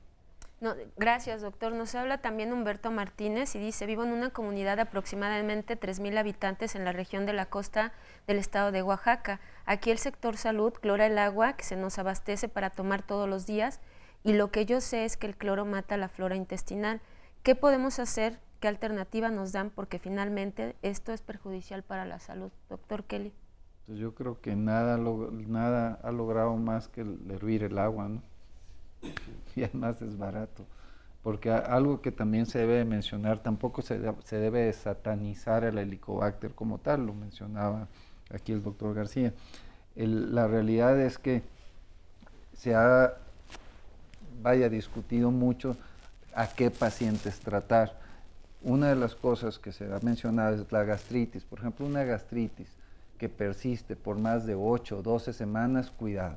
¿Por qué? Porque una gastritis común, que tú le das un tratamiento, la mucosa debe de sanar si no tiene una causa que esté obligando a perpetuar ese problema prácticamente en un par de semanas. Entonces es muy importante qué tipo de gastritis y cuánto persiste. Lo mismo con el Helicobacter. Con el Helicobacter, como no sabemos realmente en México cuáles son las cepas que tenemos, lo que mencionábamos al principio, si la persona está completamente asintomática y el hallazgo del Helicobacter es un hallazgo y no se asocia a ninguna otra cosa, el insistir en erradicarlo quizás no debiera ser con los tratamientos farmacológicos, sino con los cambios de hábitos. Doctor, algo que dijo usted y comentó en el principio que hizo que yo hiciera la primera pregunta es estos problemas por alcalinidad. Y acaban de diagnosticar a una colaboradora mía con una gastritis alcalina y a mí me sorprendió muchísimo. En este sentido, ¿cómo se hace el diagnóstico de una gastritis alcalina? ¿Cómo se sospecha y cuál es el tratamiento? Por endoscopía. Y Okay. ya ahorita hay otros pH-metría, estudios ¿no? para hacerlo por la pH-metría, pero quizás en nuestro medio la más común sea reflujo biliar. Sí, cualquier padecimiento gástrico, el estudio ideal es la endoscopía. La endoscopía consiste en meter un tubito que lleva una cámara de televisión en el que estamos observando desde la boca hasta la parte interna del estómago toda nuestra mucosa y lo que hay dentro del estómago. En la gastritis alcalina lo que encontramos es bilis, o sea, el contenido intestinal que debería de irse del estómago hacia abajo, que es el duodeno, y continuar su trayecto normal hacia todo el intestino, se regresa hacia el estómago. Entonces, esto es lo que nosotros es lo que llamamos gastritis alcalina. Hay alcalinidad, hay jugo intestinal en el estómago. Y en las personas que tienen además reflujo hacia arriba, del estómago hacia el esófago, pues es un químico, es un factor que está ahí lastimando nuestra mucosa y que puede provocar cambios inflamatorios y que nos puede llevar posteriormente a metaplasia, a atipias y a cáncer. Una última llamada y luego vamos con otro testimonio. Dice Bárbara Pérez, y hay muchas dudas al respecto, que si calentar los alimentos en el horno de microondas es un riesgo para cáncer de estómago o algún otro cáncer. Pues mira, yo lo que te puedo mencionar es que los países que están pues más avanzados en la prevención pues han recomendado retirar algunos tipos de plásticos para poder utilizarlos en el microondas. Yo creo que son recomendaciones que vale la pena hacerlos, y no solo por el cáncer gástrico, sino por otros aspectos que pueden ir relacionados al uso de este tipo de plásticos que tienen sustancias que se ha demostrado que son nocivas para la salud. Yo creo que eso es parte del progreso. El progreso no solo es hacer descubrimientos, sino es quedarnos con los descubrimientos que nos benefician, pero quitar aquellos que nos perjudican. Pero no es el horno de microondas como tal, sino No, los así es, o sea, así lo es. que El metemos, contenedor. el contenedor. Así es. Los plásticos, mejor no utilizarlos. Así es. O los plásticos Que ya tienen aprobados, una leyenda, por sí. decirlo Es una leyenda que dice libre de BPA. Así es. Y hay artículos en internet que usted puede leer al respecto. es. Estos son los que se han retirado ya en toda Europa, y en Estados Unidos todavía está el proceso Se de está retirarlos. Aquí en nuestro país, bueno, todavía no hay una norma que diga que se retiren, pero sí está comprobado esto. Entonces, mejor no utilizar estos contenedores de plástico para calentar en el microondas. Gracias Doctor. por la aclaración, Nora. Y aquí estamos con Carmen, también muy joven. Hola, ¿qué tal? ¿Y Buenos qué le días. pasó? Bueno, yo también fui diagnosticada con cáncer de estómago en el año 2009. Ya voy a cumplir 6 años sin estómago. También fue lo mismo, diagnóstico inicial, pues una gastritis crónica. Y pues se hizo una endoscopia, se detectó el tumor, se vio pues la bola, era como de un limón. Sacaron biopsias y pues efectivamente era cáncer, y pues el siguiente paso fue la cirugía. Me habían comentado que yo iba a necesitar quimioterapia y radioterapia, cosa que no fue, tuve el milagro de que no fue necesario, no necesité este tratamiento. Y le puedo preguntar por qué no se hizo necesario. Porque a raíz de una tomografía se detectó que ya no tenía ningún ganglio dañado, ningún órgano dañado, no había metástasis de ningún tipo. Por esa situación ya no fue necesario un tratamiento adicional. Voy a hacer una pregunta difícil. ¿Qué edad tenía cuando le detectaron el cáncer? 35 años. Bien. 35 años. Fue muy duro como me dijo el doctor, me dice, sabes que tienes cáncer y ya. Es muy ¿Tienes cruel. cáncer y ya? Sí. Pues, Tienes cáncer y pues no vayas a salir como otros pacientes que no se quieren operar. Le dije, no, yo estoy dispuesta a curarme. así le dijo, Ay. no vayas a salir. Así me dijo. Hay pacientes que no se quieren operar, pero yo sí dije, Oiga, le tiene que pregunté ser al cirujano si tenía ombligo. No, pero sí son muy crueles para dar el diagnóstico, definitivamente. No todos, hace pero falta mucho cuando menos tacto, 2 que acabamos de ver ahorita. porque Sí. es una situación muy difícil. Ah, no era técnico, ahora sí. Es una situación muy difícil. Entonces, bueno, después de mi cirugía, a los 6 meses logré embarazarme y mi hija nació muy bien. Yo no sabía que se podía tener una bebé o un bebé sin estómago. Eso fue para caray. mí lo más maravilloso, que yo tuve un bebé sin estómago. Sí, pero ¿por qué se le ocurrió pensar que era necesario el estómago para eso? No sé, se me Sí, hizo porque increíble. se hace necesaria otras cosas, ¿no? Sí.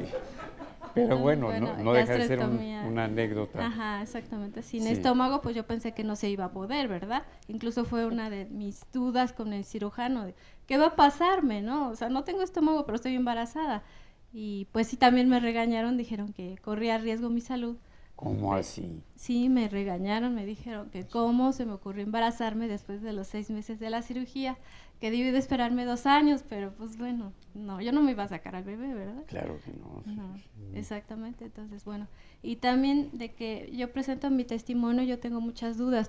Por ejemplo, en Facebook tenemos un grupo de apoyo a pacientes con gastrectomía total y parcial. Ahí estamos comentando que nos da mucho el síndrome de dumping.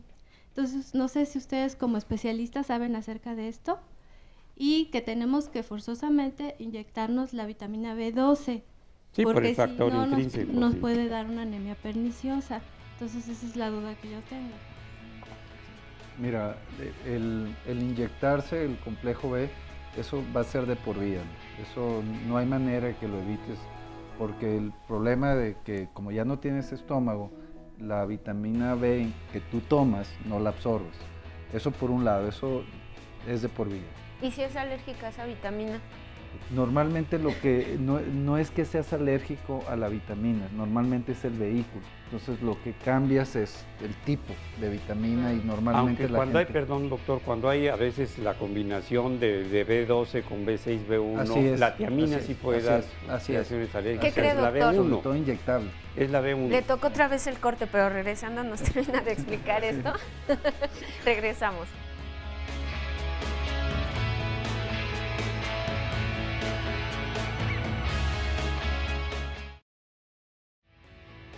Estamos a punto ya de finalizar el tema del día de hoy, pero el próximo lunes, por supuesto, estará aquí el doctor Lamoglia para hablarnos de este tema. ¿Se puede vivir bien con diabetes? ¿Usted qué nos puede decir? ¿Por qué no viene y comparte su testimonio? Porque la verdad de diabetes, todos creemos que ya lo sabemos todo. Hay mucha información. Desafortunadamente, cada vez hay más casos de personas diabéticas y muchísimos casos con complicaciones en los ojos, en los riñones. La verdad es que la diabetes va avanzando poco a poco y no la tomamos en serio. El próximo lunes escuchemos a los especialistas que nos van a dar muchas recomendaciones. De verdad, es tiempo de ocuparnos de nuestra salud y tener esta corresponsabilidad con los médicos. Ahora vamos a ver un resumen de lo que nos han dicho nuestros invitados el día de hoy y después una cápsula final sobre este tema del cáncer gástrico. Uno de los factores de riesgo del cáncer gástrico es ser hombre. El porcentaje de hombre-mujer es de 2:1. El tratamiento del cáncer gástrico es quirúrgico. La quimioterapia, la radioterapia, cuando se utilizan como adyuvantes, han demostrado utilidad.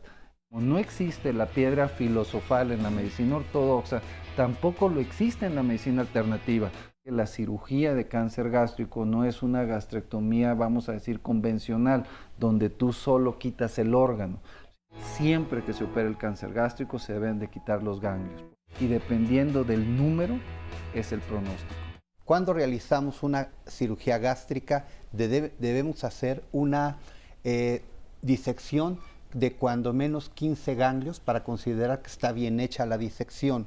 Y el paciente oncológico se controla toda la vida. Cuando tenemos de 1 a 6 ganglios positivos, el paciente tiene aproximadamente un 44% de sobrevida a 5 años. De 6 a 15 ganglios positivos, el pronóstico baja hasta un 30%. Mayor de 15 ganglios positivos, el pronóstico será del 11%. Voy a recurrir a un endoscopista gastrointestinal o a su gastroenterólogo. Ellos van a ser los médicos de contacto. Una vez establecido el diagnóstico, los pacientes van a ser remitidos a sus especialistas, como son los oncólogos. Me gustaría comentarte que en general en México diariamente mueren más de 200 pacientes por cáncer, a consecuencia de un cáncer. Esto significa aproximadamente 8 pacientes cada hora por cáncer. Y en el cáncer de estómago es la segunda neoplasia que más vidas cobra en México, después solamente del cáncer de pulmón. Si nosotros comparamos algunos países con México, específicamente Japón que tiene unos programas de escrutinio y detección oportuna, porque además su prevalencia es mucho más alta de cáncer gástrico, detecta el cáncer gástrico en etapa temprana en un 46%. En México se detecta cáncer de estómago en etapa temprana solo en el 3% de los casos. Y en este tenor, evidentemente, dos metas son importantes: tanto la prevención como la detección oportuna. Y en prevención, bueno, evidentemente el mejorar la dieta, el abandonar conductas de riesgo como el tabaquismo, el alcoholismo, el mejorar la dieta en relación al uso o al consumo más elevado de frutas, verduras, evitar alimentos mal conservados que puedan estar contaminados con estas toxinas y obviamente el tratamiento correcto de los pacientes con gastritis. No todos los pacientes que tienen dolor abdominal o no todas las personas que tienen dolor abdominal es una gastritis y no todas las gastritis se curan solamente con omeprazol. Siempre hay que tener en mente que cualquier tipo de dolor abdominal y específicamente cualquier tipo de gastritis debe ser tratada de forma adecuada. Y esto quiere decir hacer una endoscopía de inicio y hacer una endoscopía después del tratamiento para ver los resultados del mismo. Y la otra, lo que te comentaba, el diagnóstico oportuno, que va en relación a esto último. El diagnóstico oportuno quiere decir que el paciente debe de realizarse el estudio endoscópico ante la menor molestia que tenga en el estómago. Y esto para tratar de diagnosticar el cáncer en las etapas más tempranas que se pueda. En los últimos años, a mí me llama mucho la atención que los médicos más eficientes del país están en Internet. Entonces, uno hace la historia clínica, la historia familiar, la evolución y trata uno de hacer clínicas en el diagnóstico, sugiere un tratamiento y da un pronóstico. Pero resulta que el paciente de inmediato se va al Facebook o al Internet y ya nos llevó, bueno, ya nos echó a perder o nos metió una zancadilla lo que habíamos hecho los médicos, porque al que le creen o lo que le creen es lo que dice en Internet. Por eso me llama la atención que ustedes tengan una página allá en Facebook. Así es. Bueno, Sí. es una página creada por un muchacho de Colombia para apoyar a los pacientes con gastrectomía total y parcial. Esto es porque hay mucha desinformación, no sabemos a veces qué hacer, qué comer, cómo alimentarnos, y el problema, bueno, que yo he tenido es de que he bajado mucho de peso. Yo cuando fui diagnosticada con cáncer pesaba casi 80 kilos, ahorita peso 51. Oiga, pues dile gracias a la Virgen de Juquila de Guadalupe, ya le falló a la selección, a Fox, a todo el mundo le ha fallado. Así es, entonces Sí, no, pues la de bueno, Juquila ahorita está más de hay, como en todo, hay pros y contras, ¿no? Para mí ha sido muy bueno, valora uno más la vida, todo lo que uno tiene, y porque antes yo era una persona muy negativa, ahora ya pues procuro no ser tan enojona, tan negativa, pero también pienso que tiene que ver mucho los factores emocionales, el estrés, la obesidad, y yo también tengo lo que es la carga genética, porque todos mis familiares han muerto de cáncer. Entonces, pues bueno, son varios factores que debe uno de considerar para prevenir o ver que pues no le vaya uno a... Pero el solo hecho, yo creo que de haber bajado de 80 kilos a como está usted bien el día de hoy, bueno, sí, pues, es una enorme ventaja, la van a envidiar pues cuando menos unos cuantos millones Y no entiendo que a base de personas. Y rapidísimamente nada más, Tere, ¿cómo se llama su asociación? Fundación Fomento de Desarrollo Teresa de Jesús. A raíz de mi cáncer no es el preguntarte el por qué, sino para qué. Y de ahí salió que ahora esta fundación le damos el giro a la lucha contra este tipo de cáncer. Vamos a procurar, en razón al tiempo, de pasar las direcciones y los teléfonos de ambas asociaciones, por favor. Sí, doctor, mientras sí las vamos a ver tenemos. si nos da tiempo de hacer una Y entrevista. mientras ¿Tenemos usted alguna se pregunta? pasa, pero no, ella preguntaba, perdón, Carmen, lo del síndrome, doctor, Bueno. ¿le puede contestar Sí, brevemente? por supuesto. Mira, recuerda una cosa, mija. Cuando tú quitas el estómago, la manera en que lo reconstruyes es ajena a tu cuerpo, no es la manera habitual. Hoy en día no existe una técnica que tenga un resultado absoluto desde el punto de vista benéfico. Sin embargo, ya hay técnicas en Rux que le llamamos, aquellas con reservorio, que a la larga en los pacientes que viven muchos años parece ser superiores, pero desafortunadamente tu cuerpo se tiene que ir reajustando a este cortocircuito, porque es un cortocircuito realmente, no es la conexión natural. No hay una técnica que te garantice que no vas a tener dumping. Hay técnicas que se asocian a un vaciamiento rápido en menor cantidad, hasta ahí, pero lo que es para ti no necesariamente al otro le va igual. Y aquí las redes sociales realmente hacen una diferencia siempre y cuando se utilicen de manera correcta. Tenemos aquí en el Twitter, dice IQ0, dice, espero lean mi mensaje, tengo inflamación de estómago, ardor en la boca del estómago y todo inflamado el intestino, tengo miedo de que sea cáncer y de asistir con el doctor para que me dé este diagnóstico. Y nos preguntan aquí también que si para realizarte el estudio, entonces debe un médico de firmarte para que te puedas hacer, que si te puedes hacer este estudio cada año como de manera preventiva, ¿se puede? ¿O No, necesito aquí que el médico lo indique? No, aquí lo correcto es que el paciente llegue con su médico, en este caso médico de primer contacto, que es el médico familiar, y el médico familiar sabrá si necesariamente el paciente necesita acudir con un gastroenterólogo o él directamente enviar el estudio de Y si endoscopía. no sabe, doctor, porque puede suceder, ¿no? Que el doctor no sepa, porque se han presentado los casos. Si yo llego con un médico, recibo un tratamiento y el tratamiento no funciona, yo sigo con la misma sintomatología, debo de acudir Cambio de entonces a otro médico o a un especialista. Sí, doctor García. La comentamos hace rato de a qué pacientes se les debe realizar los procedimientos endoscópicos. La mayor parte de gente, prácticamente el 90% de la población, se automedica con lo que sea. Habitualmente utilizan alcalinizantes y así dejan pasar 1, 2, 3 meses. La realidad es que si el paciente tiene cualquier sintomatología, debe acudir al médico y solicitarlo que le manden a una endoscopía. No hay manera de pasar las manos por arriba, tomarle el pulso y saber que el paciente requiere o no una endoscopia. El paciente tiene sintomatología digestiva y debe ser visto por el servicio médico. Algo que quiero insistir, los 3 casos de cáncer gástrico del panel, los 3 fueron realizados endoscopía y no se les estableció el diagnóstico en su momento, ¿sí? El problema estriba que existen algunos cánceres que se van únicamente a la pared gástrica y que no se ven por la endoscopía. Lo que se sugiere es hacerles un estudio de doble contraste. Este estudio de doble contraste nos puede detectar lesiones a veces de medio centímetro a 1 centímetro cuando lo revisa gente preparada. Es bien importante que acudamos con un endoscopista que sea un agente de prestigio, una agente reconocida, porque en ello nos va el diagnóstico de cáncer gástrico y en ello nos va a ir la vida, ¿de acuerdo?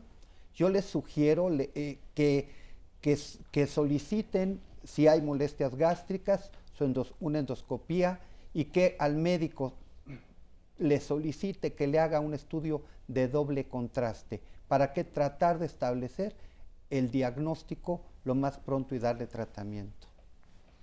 Bueno, vamos a hablar con don Francisco, porque los hombres los hemos marginado, a pesar que tuvimos nada más un testimonio hace rato, pero ¿cómo es su caso? Bueno, pues el mío es cáncer de recto. Yo empecé con sangrado rectal y fui al médico, al centro de salud de mi colonia de San Juan del Pisagua. Entonces el médico me da el diagnóstico de que posiblemente era una vena que se me había reventado y me da pomada nada más. Una vena, esto es, pensó que usted tenía varices. Hemorroides. Y las varices hemorroidales se llaman hemorroides. Sí. Entonces me da una pomada, dice, pues no hay medicamento para eso, te voy a dar una pomada y una dieta para que te cures. Digo, bueno. Pasaron el tratamiento y vuelvo a ir, se me terminó, ya seguía con lo mismo, me iba avanzando el sangrado. Sí. Entonces me toca otro médico, dice, oye, dice, ¿el médico que te atendió te revisó? Le digo, no, nada más me diagnosticó así. Dice, pues está mal, dice, porque lo tuyo no es una vena hemorroidal, dice, es otra cosa. Me manda al Hospital General de Valle de Chalco, Fernando Quirós. Ahí me hacen un estudio de colonoscopía. Entonces me sale el tumor y se dan cuenta y me dicen, ¿sabes qué? Dice, ahora hazte otro estudio para ver si es canceroso. Una biopsia. Sí, una biopsia. Entonces me la hacen y me sale canceroso. Oiga, pero ¿cuál es la relación? ¿Habría alguna relación entre el cáncer de estómago y cáncer de colon? Yo no sé, porque sí me llama la atención que nos esté regalando ese testimonio, pero no precisamente de cáncer de estómago.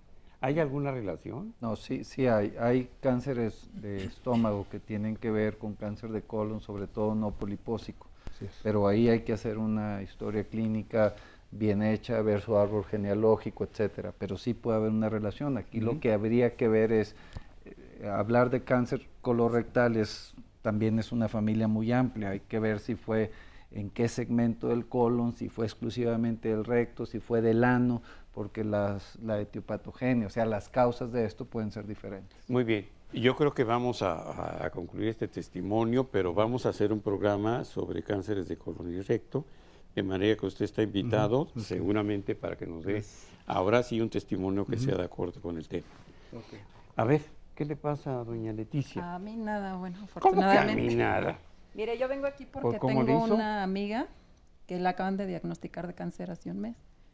Mi preocupación por ella es que está tomando la medicina alternativa Sí. exclusivamente. Entonces, ella está con una doctora botánica y pues esa base de té. Realmente no tengo mucha información porque mi amiga no se ha querido abrir mucho, creo yo, ¿verdad? Mi preocupación es por qué ella no quiere atenderse ahorita en cancerología. Ya tiene el pase y todo, pero pues sí me siento bastante preocupada porque su médico de zona, de hecho, le dijo, te tienes que operar ya. Si aceptas la operación, pues mañana mismo te programo, porque esto es ya de urgencia.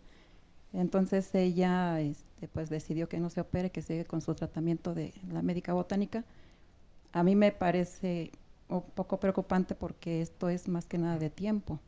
El tiempo avanza, entonces no sé si pudieran darle algún consejo a través de esto. Sí, como no, y el tiempo avanza también aquí en el programa, a ver qué nos dicen nuestros especialistas. Yo me voy a ir pasando De para manera allá. breve, Muchas ¿le gracias. podemos decir algo acerca de esto? Aunque usted ya habló de los tratamientos alternativos. Mira, mi consejo es de que acuda a la medicina ortodoxa, que es lo que más estudiado está. Al otro aspecto, pues ya es una discusión ética, ¿no? Pues cada quien tiene la libertad de elegir y en esa libertad de elegir, pues está en lo que quieras creer y en base a esto, pues también está la honestidad del otro. Entonces, creo que hay que ser respetuosos, pero desde el punto de vista médico, yo creo que hay que acudir a la medicina que más resultados ha hecho patentes, ¿no? Doctor, brevemente, Ana Silvia Hernández aquí en Facebook dice que tiene un pólipo en el estómago, que si tiene que operarse o esto tiene relación con cáncer de estómago. Habría que ver qué tipo de pólipo es, pero sin duda sí vale más la pena que se lo quite para saber qué tipo es. Y una persona que ya le realizaron endoscopías, gamagrama, colonoscopía, no come alimentos con grasa, nada, pero sigue teniendo distensión en el estómago. ¿Le tendrían que hacer otro estudio? Sí, pero otra vez ese término estómago para referirse al vientre. Distensión del estómago no es distensión del vientre. Bien, si ya le hicieron tantos estudios, si ella sigue con Lo el más problema, probable es que tenga una colitis espástica porque da la impresión es una persona aprensiva si se está haciendo tantas cosas. Así es. Bueno. Se llama historia clínica, dije, hay que hacerle una buena historia clínica. Bueno, tenemos 20 no hay segundos. estudio que la sustituya, 20 segundos, doctor, para terminar algún Pues nada mensaje más final. agradecer al público que nos acompañó y por favor ofrecer mis disculpas a los testimonios que no fue posible interrogar y desde luego a nuestros compañeros médicos de este panel, prometiendo que vamos a hacer este programa sobre cáncer de colon y recto. Y al público y en la casa, muchísimas gracias y buenos días. Gracias.